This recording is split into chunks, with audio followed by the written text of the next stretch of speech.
Hello' everyone, কি খবৰ আপোনালোকৰ? মোৰ বাৰু বহুত ভাল। আৰু এই ভিডিঅ'টো বাৰু মোৰ কেইদিনমান আগতে কৰা, মই আপলোড কৰা নাছিলোঁ। আজি ভাবিলোঁ নাই, এই ব্লগটো মই আপলোড কৰি দিয়াই ভাল, কাৰণ মই এই দিনটোত বহুত ধুনীয়াকৈ এনজয় কৰিছিলোঁ। বৰষুণৰ বতৰ আছিলে, গুৱাহাটীৰ পৰা শ্বিলঙলৈ গৈছিলোঁ। ৰাতিপুৱা গৈ পাই তাতে এনেকুৱা ভোক লাগিলে, খুব ধুনীয়া নুডলছ আৰু ওচৰতে থকা এখন কেফেত গ'লোঁ, লগতে পেটিজ আৰু কফি খালোঁ। ৰাতিপুৱা অকণমান সোনকালেই গৈ পাইছিলোঁ।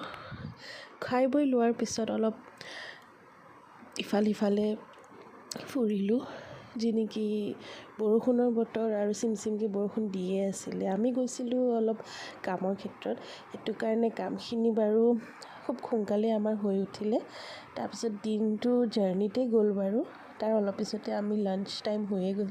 লাঞ্চ কৰি পেলাই আমি গুৱাহাটীলৈ ৰিটাৰ্ণ আহিলোঁ। থাকিবলৈ মন গৈছিলে, এনেকুৱা লাগিছিল শ্বিলং গ'লেতো থাকিব মনেই যায় বাৰু, কিন্তু কি কৰিব, গুৱাহাটীখনো এৰিব নোৱাৰোঁ যে। এতিয়া কামৰ ক্ষেত্ৰত বাৰু গুৱাহাটী শ্বিলং আপ ডাউন হৈয়ে থাকে প্ৰায়, সেইটো কাৰণে মই বিৰাট ভাল পাওঁ। আৰু লগতে আয়নকো লৈ গৈছিলোঁ, সিও খুব ভাল পালে। আমি গোটেইকেইটাই খুব ধুনীয়া জাৰ্ণি এটা পাৰ কৰিলোঁ। আৰু এনেকুৱা ধৰণৰ ব্লগ বনাই মই বিৰাটেই ভাল পাওঁ। লগ পাম নেক্সট ব্লগত। Bye bye.